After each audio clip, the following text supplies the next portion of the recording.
हमारे विरहा के श्रोता सज्जन, आज मैं ऐसे दुर्दांत अपराधी की विरहा गाने जा रहा हूं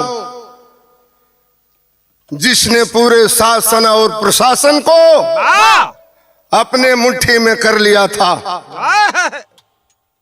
लेकिन वह एक बात हमें कभी कभी याद आ जाती है। बिहार के मशहूर कलाकार गायत्री ठाकुर ने कहा था, लिखा था कि जे मारी उमर आई, दुनिया की कोई ताकत इसे रोक नहीं सकती। आइए 4 लाइन भूमिका में कवि का भाव है। अगर जुल्म की तू लगाओगे बगिया, वक्त आने पर फल उसमें वैसा लगेगा। जलाओगे घर दूसरों का अगर तुम, सरतिया एक दिन घर अब तुम्हारा जलेगा। जरायम की दुनिया में जाकर के तूने दूसरों के ऊपर चलाओगे गोली, एक दिन लौट कर वो तुझको लगेगी। उठ जाएगी वैसे तेरी भी डोली।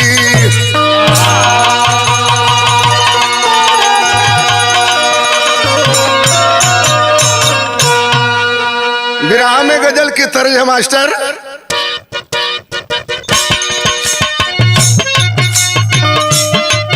वाह क्या बात है।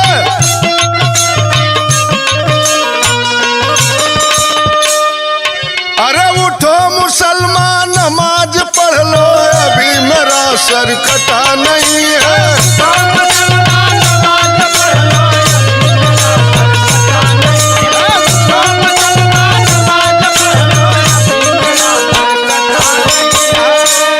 इससे बढ़िया बिरहा में भाव कवि ने लिखा है।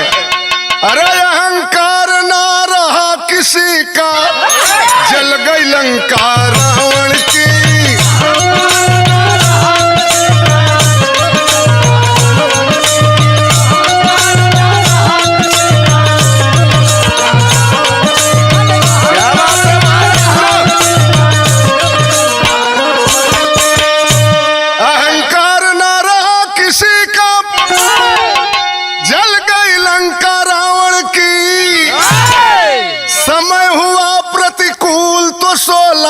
बन गई बूंदे सावन की, समय हुआ प्रतिकूल तो सोला बन गई बूंदे सावन की।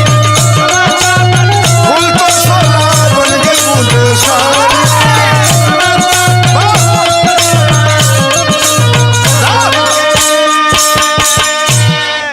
यहीं से कहानी की शुरुआत करने जा रहा हूं।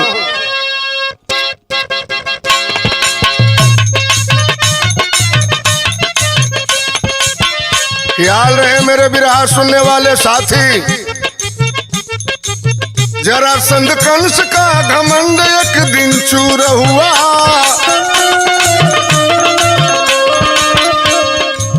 कर्म से हिटलर अपने मरने को मजबूर हुआ। जुर्म का फैसला जरूर यहाँ होता है, रुलाता दूसरों को आखिर में वह रोता है। नाना साहब का वो कानपुर उदास हुआ, विकास दुबे से कलंकित वह इतिहास हुआ। बिकरू गांव में हर जातियों का डेरा है, पांडे राम कुमार का वही बसेरा है। कहानी को पहले समझ लें। कानपुर शहर से 35 किलोमीटर की दूरी पर एक छोटा सा बिकरू गांव, जिस गांव में हर जात के लोग बसेरा करते हैं, उसी बिकरू गांव में एक संपन्न परिवार, जीता जागता परिवार, गरीब ब्राह्मण राम कुमार दुबे के बीबी का नाम था सरला देवी। राम कुमार और सरला देवी के संपर्क से 5 संतानें पैदा हुई। का नाम रहे? 3 भाई और 2 बहन। सबसे छोटा लड़का राम कुमार दुबे का, जिसका नाम था विकास दुबे। यहां तक कि जब धीरे धीरे वो सयान हुआ, जरायम की दुनिया में उसने अपने पैर रखा, पढ़ने के लिए जाता था स्कूल में, कट्टा लेकर के जाता था। मास्टर साहब विरोध करते थे, रास्ते में मारता था। इतनी दहशत हो गई थी उसकी। पिता राम कुमार परेशान होकर के रिश्ते में अपने मौसेरे भाई रसूलाबाद के रहने वाले बीके तिवारी के यहां भेजा, शायद मेरा बेटा वहां सुधर जाए। जब भेजते अपने बेटे को राम कुमार दुबे जी रसूलाबाद में, उस समय का भाव है तरस कौन मास्टर?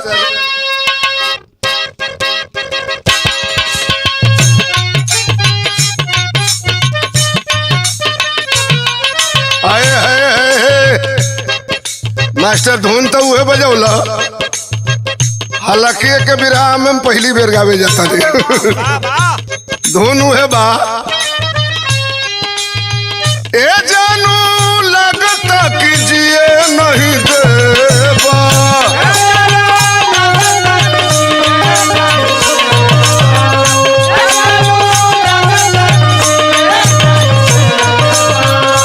हमारी इज्जत ससुराल में लेबा,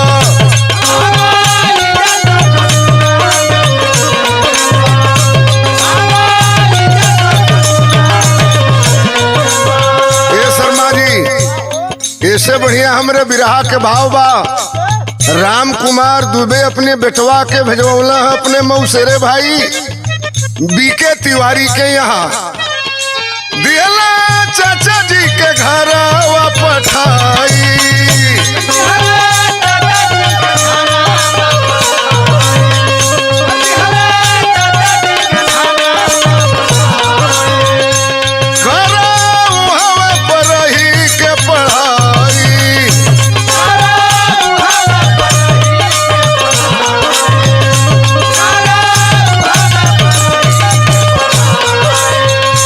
अपनी आदत से, अरे अपनी आदत से रहता लाचार बा, होले गाड़ी रोज रोज कहीं मारबा।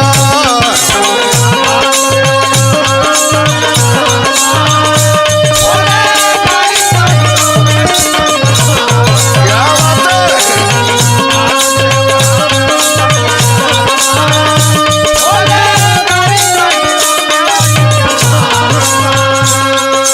वहां भी जब पहुंचा बीके तिवारी के यहाँ, स्कूल में पहुंचता था, मास्टर से झगड़ा करता था, बच्चों से झगड़ा करता था। कहा बीके तिवारी ने कि राम कुमार भैया, आपका बेटा हमारे बस का नहीं रह गया है, आप अपने बेटे को ले जाइए। तंगया के चाचा दिहले घर से भगाई,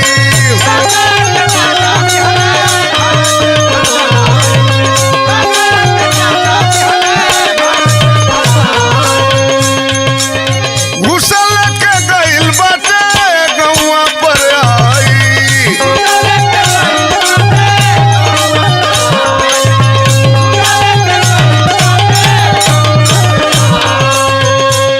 फिर तो बनल खिलौना हथियार बा, फिर तो बनल खिलौना हथियार बा, खेला खून से खेल के तैयार बा।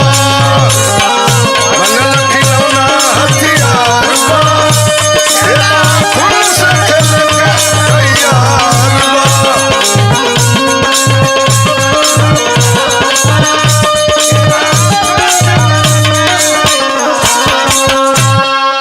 लाचार होकर के बीके तिवारी ने भेज दिया बिकरू गांव में।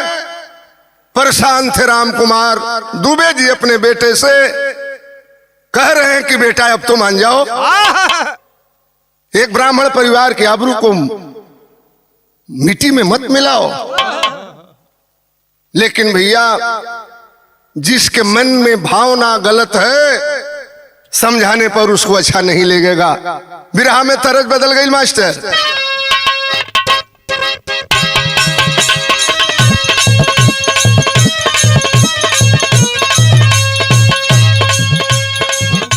तरज तो है बाप मिले खाती हमारा से ससुर में अइला।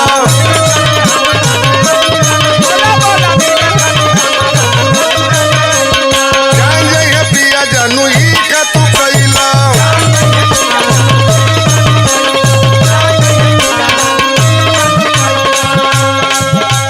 मिले खातिर हमारा से ससुर में अइला। जान जाइए पिया जानू ही का तू कैला। ऐसा नहीं मत हार के जाए अइला ता मुहवा मार के जा बताई पर पानी झार के जा।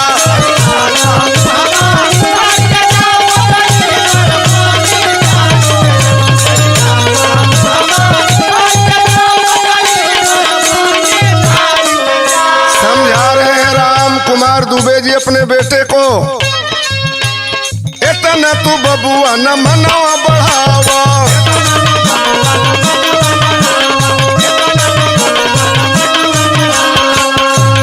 बोला है विकास जनी हमें समझावा।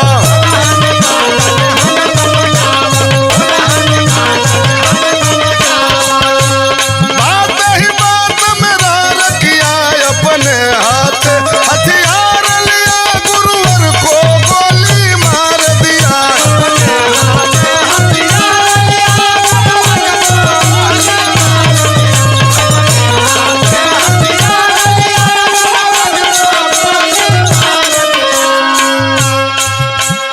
नया विद्यालय में अध्यापक ने विरोध किया। है जरायम की दुनिया में आखिरी कदम रखा हो। विकास दुबे मार दिया अपने गुरु को गोली। लेकिन चलली मुकदमा लेकिन बरी हो गई।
अध्यापक को गोली मारा। गांव के रहने वाले झुन्नू पंडित, 2 बीघा जमीन थी, नजर लगाया, कहा जमीन हमें दे दीजिए। विरोध किया झुन्नू पंडित ने, उस पंडित का अंगूठा कटवा लिया।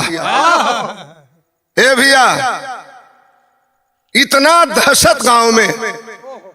एक बहुत भारी कुएं पर लोग पानी भरने के लिए जाते थे तो पहले विकास दुबे का चरण बंदन करते थे। बिना उसके आदेश का उस गांव का कोई व्यक्ति कुएं में पानी तक नहीं भरता था। कदम बढ़ता गया बढ़ता गया बढ़ता गया। धीरे धीरे वह वक्त आया मेरे मित्रों, 2001 में भारतीय जनता पार्टी की प्रदेश में सरकार बनी। माननीय राजनाथ सिंह जी मुख्यमंत्री बने। उनके मुख्यमंत्री तुकाल में एक संतोष शुक्ला नाम का व्यक्ति जो राज्य मंत्री का दर्जा प्राप्त था, झगड़ा हो गया विकास दुबे से। जब झगड़ा हुआ तो यहां तरज बदल गई मास्टर।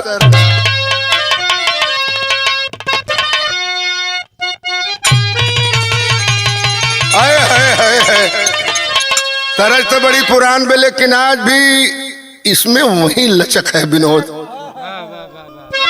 के छपरा सहारिया में अरबी कलर चरखवा देवर मोरा जोगी भैला।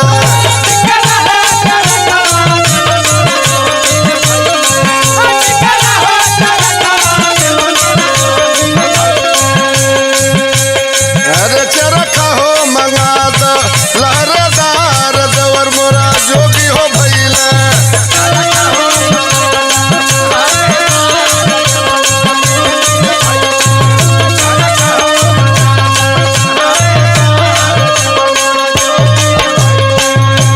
संतोष शुक्ला मंत्री से तकरार हुई विकास दुबे की, और झगड़ा इस कदर आगे बढ़ा कि प्रतिज्ञा किया हुआ विकास दुबे किस भारतीय जनता पार्टी की सरकार में भी हमारी चलती है, हमारी चलेगी। अरे संतोष शुक्ला मंत्री संगत कररिया बौरा नजरिया हो भैली।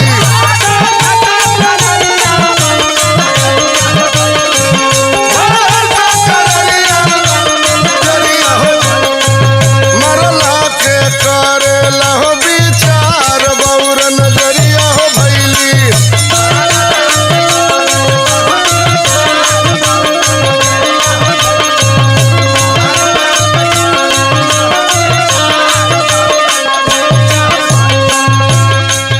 अरे एक दिन रही हमें गईल भेटाई,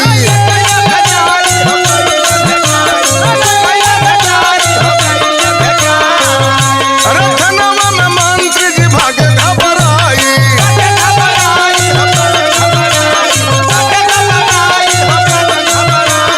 अरे थनवे में मार दिहलस वाली तौन घरिया बौरा नजरिया हो भैली।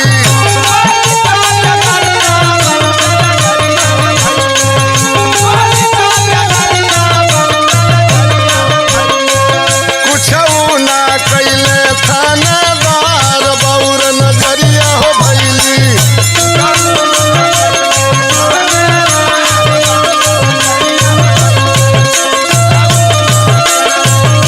क्या बात है?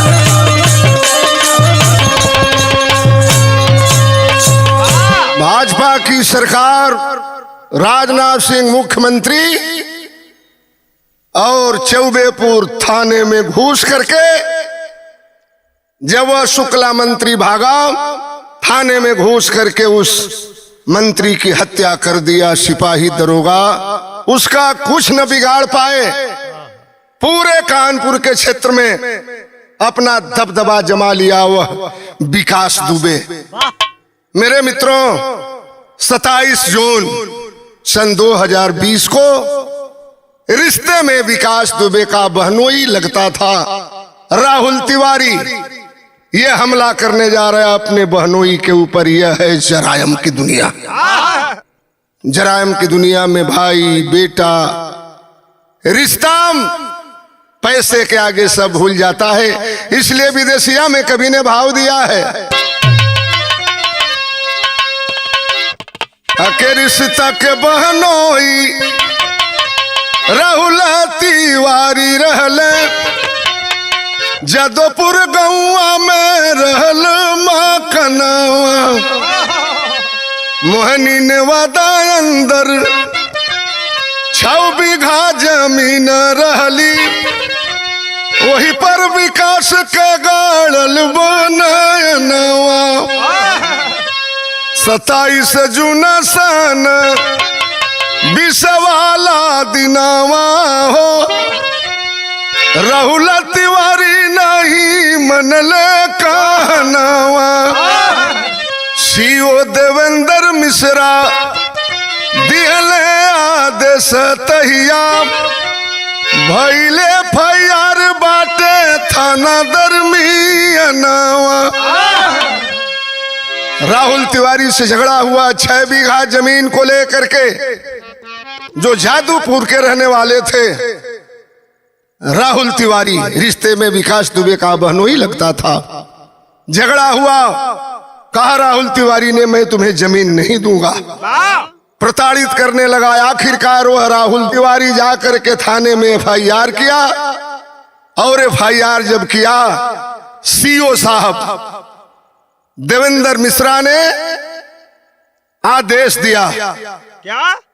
अगर उसकी एफआईआर लिखी गई और एफआईआर में नहीं पकड़ा गया, उसके घर दबिश दी जाएगी। धीरे धीरे वह भी दिन आ गया मेरे मित्रों, तो बिरहा में तरज बदल गई।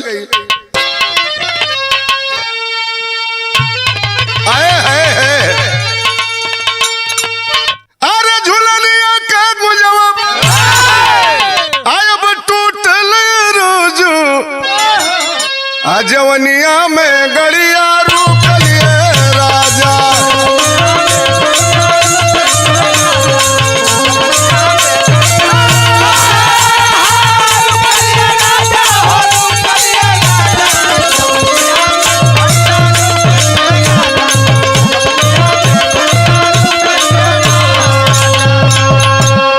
सीओ साहब देवेंद्र मिश्रा पूरे दल बल के साथ कई थानों के एसओ महोदय को लेकर के और चल देते हैं उस विकास दुबे के घर दबिश देने के लिए। यहीं पर धोखा हो गया मेरे मित्रों। सीओ साहब खा गए धोखा बाबू, विकास दुबे पवलस मौका बाबू।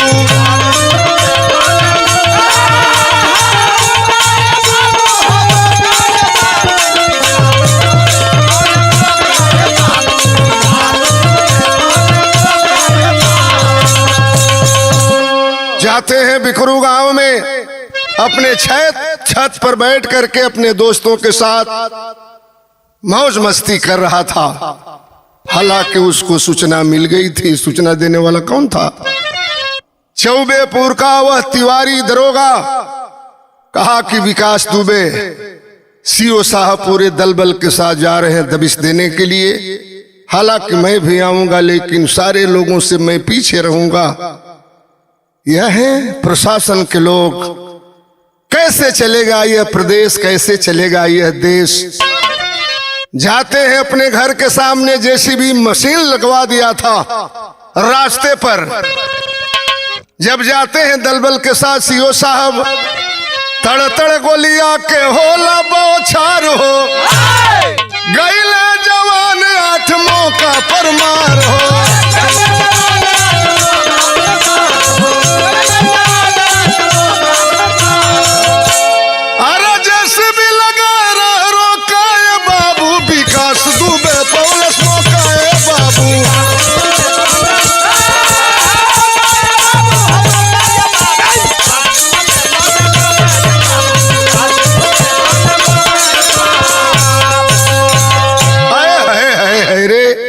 बड़ी बेरहमी से तड़तड़ गोली बम बारूद चलाया और हमारे प्रदेश के 8 पुलिसकर्मी ऐन मौके पर मौत की नींद सो गए। विनय तिवारी थाना का एसओ वो तो पीछे था। सुनियोजित तरीके से योजना बनाई गई थी। जब गोली चलने लगी तो वो भाग निकला वहां से, लेकिन कफनवा ओढ़ी के चलना हिरवा, यूपी कांप गइल भइल गमगीन वतनवा। जन जन में रोष हुआ, भारी अफसोस हुआ। खबर फैली पूरे देश में, जन जन में रोष हुआ, भारी अफसोस हुआ, कोई न रोक सका। फैली गुंडागर्दी है, गंदी राजनीति हुई, गुंडों की जीत हुई, तभी यहाँ खतरे में पड़ी आज वर्दी है। किसको बुलाओगे, किसको सुनाओगे? घर घर में तुझको विभीषण मिलेगा। भ्रष्ट राजशाही नौकरशाही भी भ्रष्ट है, कांटों के बीच फूल कैसे खिलेगा। पूरे देश में इसकी चर्चा हो गई मेरे मित्रों। 8 पुलिसकर्मी मारे गए। 8 पुलिसकर्मी में किसी की नई नवेली दुल्हन आई थी, उसके गोद में बच्चा भी नहीं था। शादी हुई थी। कुछ ऐसे भी सिपाही थे जो अपने पत्नी के साथ सुहाग रात तक नहीं बिताते थे, आज कवि की कलम लिख बैठी। इस हालात को देख करके इतना बड़ा अपराध इस भारतीय जनता पार्टी के सरकार में मैं तो चैलेंज कर रहा हूं। दलबल के साथ सीओ साहब देवेंद्र मिश्रा जाते हैं, उस अपराधी के घर पे गोलियां चलती है और पुलिस प्रशासन के ही लोग उसके घर से भाग निकलते हैं। प्रशासन पर कैसे विश्वास किया जाए मेरे मित्रों। लेकिन आज कलम कवि की लिख बैठी, करा रही है जमाने से कहनाम है। तरह सारंगा गीत मास्टर।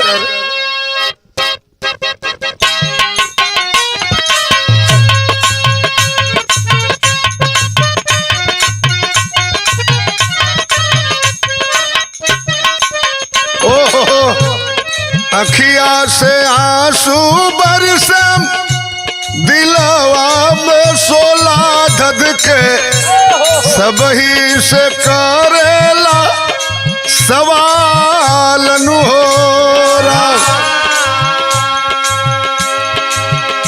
अरे कहियाल माई रोई है नारी, अब से नुरवा धोई है, होई है अनाथ कबले लालन होरा। आरे लंका जरवला काहे, महाभारत रचवला काहे, भोले मनवता फिर हलालन होरा। आपे बचैबा उनके फिर से मुआइबा, हमके उल्टा भइल बाराउर चालन होरा।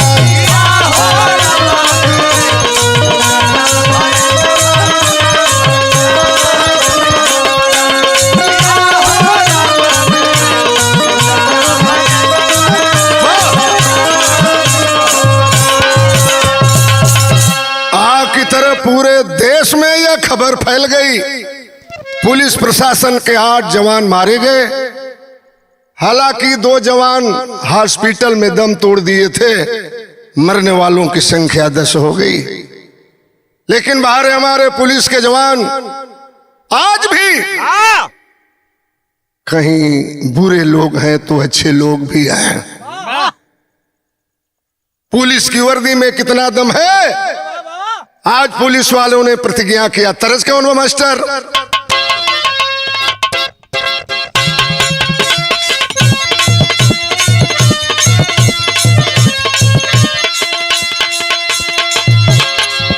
अरे अच्छा सिला दिया तूने मेरे प्यार का, अरे अच्छा सिला दिया तूने मेरे प्यार का, अरे यार नहीं लूट लिया घर यार का।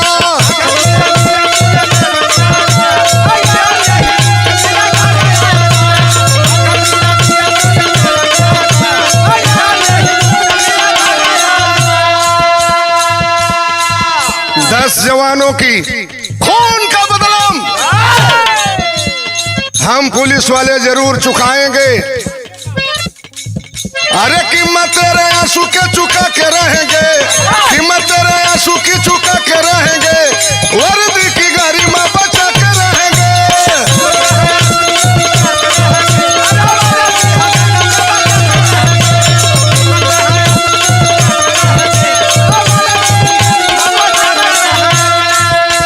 होगा जो पताल में तो उसे ढूंढ लाएंगे।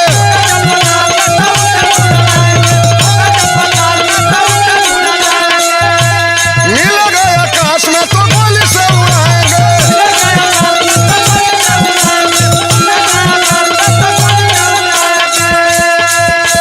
किला हुआ आतंक का ढहा के रहेंगे, किला हुआ आतंक का ढहा के रहेंगे, वर्दी के लाज को बचा के रहेंगे।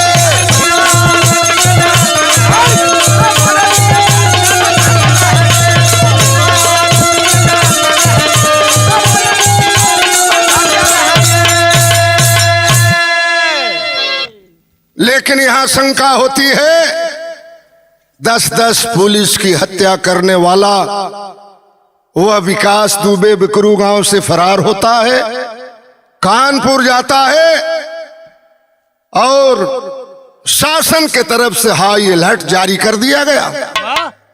कम से कम 1 लाख पुलिस कर्मियों को तैनात किया गया कि कहीं उत्तर प्रदेश से भाग करके वह नेपाल न चला जाए, कहीं पाकिस्तान न चला जाए।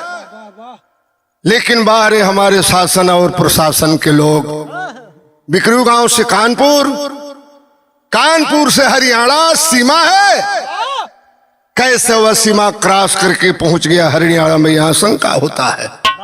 हरियाणा से चला बॉर्डर पार करके एमपी में पहुंचा, उज्जैन मंदिर में महाकाल का दर्शन करने के लिए।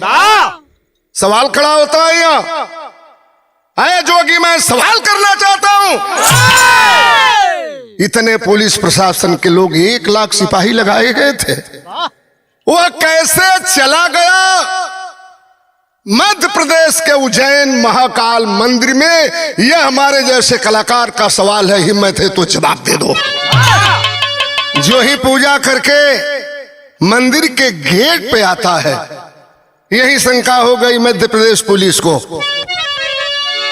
भाव कवि ने पहपट में लिखा है,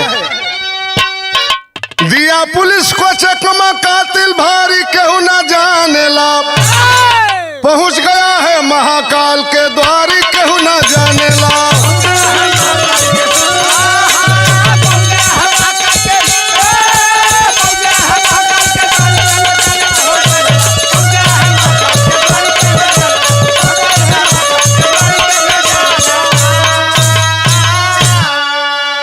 महाकाल मंदिर के जब गेट पर पहुंचा, पहरा किसका था? लखन यादव सिपाही का। शंका भैली लखन गार्ड के, रहल उनकर पहरा हो, आतंकी विकास के जैसन बाटे एकर चेहरा हो।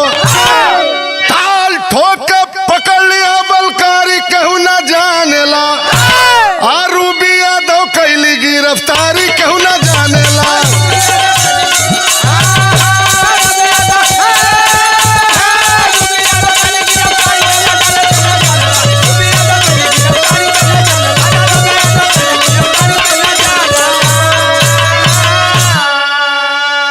लखन यादव गार्ड ने पहचाना, ये तो का विकास दुबे जैसा लग रहा है, पकड़ लिया। एक और यादव सिपाही था, खींच करके थप्पड़ मारा है। इतना ही कहा था विकास दुबे कि मैं विकास दुबे कानपुर वाला, मैं विकास दुबे कानपुर वाला, इसलिए कि मेरा कोई इनकाउंटर न कर पाए। रूबी यादव गिरफ्तार करती है उस विकास दुबे को। भनक लगी हमारे उत्तर प्रदेश के एसटीएफ को, मांग करती है कि हमारे कातिल को हमें सौंप दो। आल्हा में कवि ने भाव दिया है,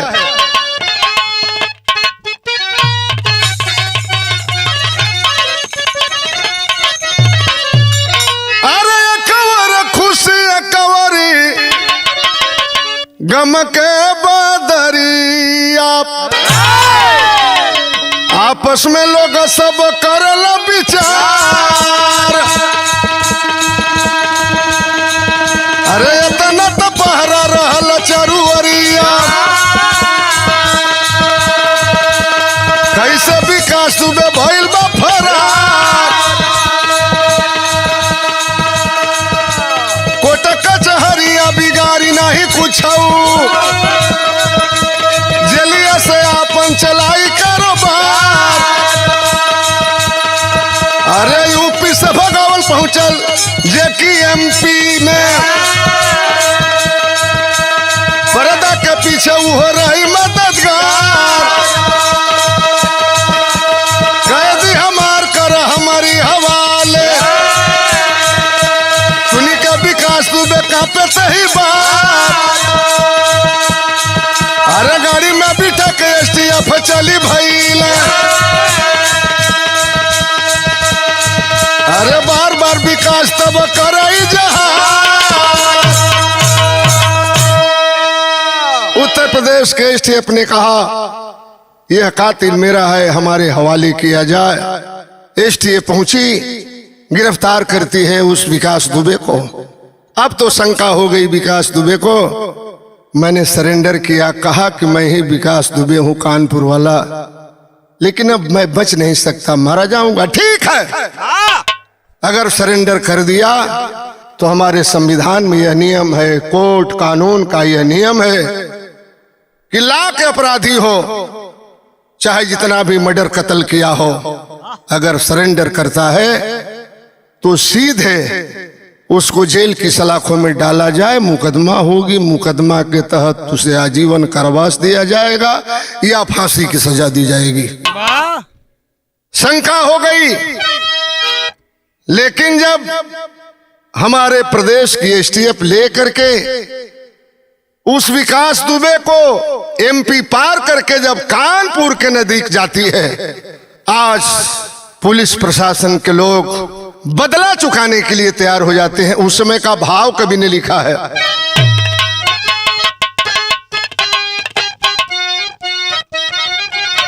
अरे मौका पाए भुजंग डसेला,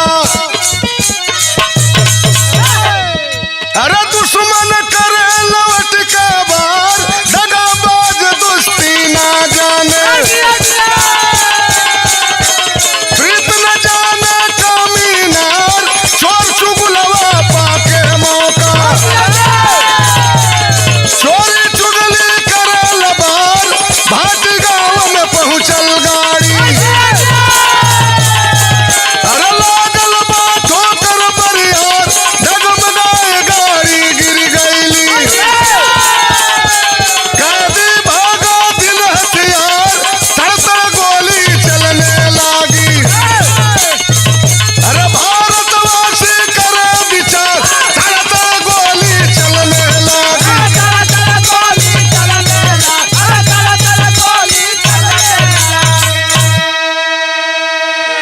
भाटी हाईवे पर जब गाड़ी पहुंची है, शायद पुलिस वालों को भय था कि अगर ये जाएगा जेल में, जेल से ही अपनी राजनीति शुरू करेगा, इसका कोई कुछ बिगाड़ नहीं सकता। जब हमारे 10 पुलिसकर्मियों को मारा है, कहीं से दबाव पड़ा होगा शासन का, मंत्री का, इस भारतीय जनता पार्टी की सरकार में, उसको किसी तरह से खत्म करो, वरना हिंदुस्तान में वह किसी को जिंदा नहीं छोड़ेगा। आए मेरे मित्रों, हालांकि पुलिस कह रही है, एसटीएफ कह रही है कि गाड़ी से हथकड़ी तोड़ करके और वह भाग रहा था। मैं चैलेंज करता हूं, पंजाब के गुरदासपुर में हथकड़ी बनती है और जब फांसी की सजा होती है तो उसकी रस्सी बक्सर में बनती है। हमारा दावा है, हथकड़ी को चाहे लाख हथौड़ी से मारिए, वह चिपक जाएगी लेकिन टूटेगी नहीं। क्या बात है। ठीक है, विकास दुबे अपराधी था, मैं भी कहता हूं अपराधी था, उसको सजा मिलनी चाहिए, लेकिन कोर्ट के तहत, कानून के तहत, तभी यह देश का संविधान बचेगा। हथकड़ी तोड़ करके भागा और पुलिस का रिवॉल्वर छीन करके मरना चाहा। इनकाउंटर तो तब होता है जब इनकाउंटर का मतलब मुठभेड़, आमने सामने हो, जब गोली चलती है तो उसको इनकाउंटर कहा जाता है। हथकड़ी पहने हुए कैसे गोली चला सकता है, चाहे जो कुछ भी हो। अब जोगी सरकार जाने, पुलिस प्रशासन के लोग जाने, इस सरकार के मंत्री, एमएलए, देश के प्रधानमंत्री मोदी जाने, आज तक तो मोदी का एक भी कोई स्टेटमेंट नहीं आया इस बदमाश के ऊपर। इसलिए कवि का कहना है आखिरी लाइन में, रुकला धरा का क्रंदन, लोगवा करे घर अभिनंदन, बंदन गुजर चारोवर यूपी के नगरी।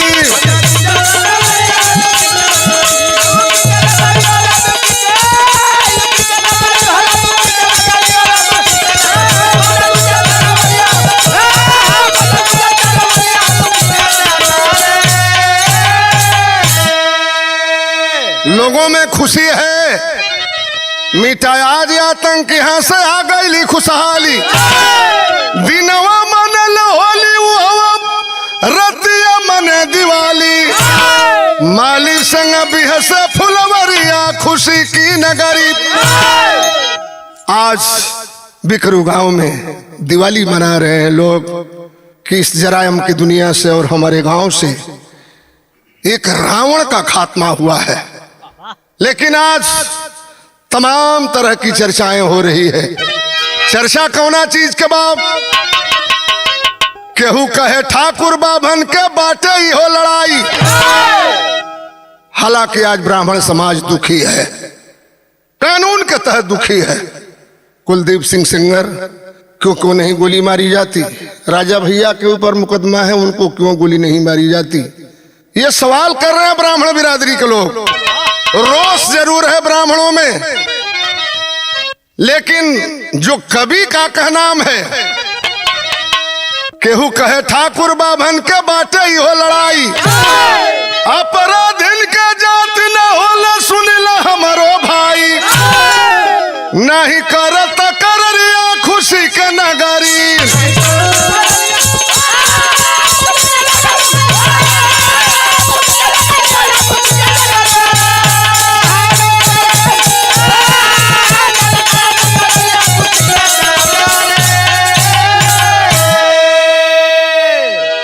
जरायम की दुनिया में उस बदमाश का अंत हुआ। आज इस स्टूडियो में हमारे मित्र गाजीपुर से मनोज यादव नायब सूबेदार जो फोर्स के हैं, वो भी आए थे बैठ करके। आज बिरहा का आनंद ले रहे हैं। मैं बहुत बहुत आपको बधाई देता हूं। सुरेंद्र यादव काशिमाबाद धरवार कला के प्रधान हैं, वो भी बिरहा का आनंद ले रहे हैं। आपको भी मैं बहुत बहुत बधाई देता हूं। हमारे गुरु समाजवादी पार्टी सांस्कृतिक प्रकोष्ठ के राष्ट्रीय अध्यक्ष 3 बार एमएलसी रहे और माननीय अखिलेश यादव की सरकार में कैबिनेट मंत्री रहे। माननीय एमएलसी साहब भी बैठ करके बिरहा का आनंद ले रहे हैं। मैं बधाई देना चाहता हूं भाई कमलेश यादव जी को, जवाहर स्टूडियो के जो हेड ऑफ डिपार्टमेंट हैं, प्रोपराइटर हैं, जिनके सानिध्य में यह विरहा चल रही है। मैं सारे लोगों को बहुत बहुत बधाई देता हूं। आखिरी लाइन में कवि का भाव है, कुसुम परा गुर्जर दुदेव भोला पूज्य हमारे, बाला गंगा तेजन के संग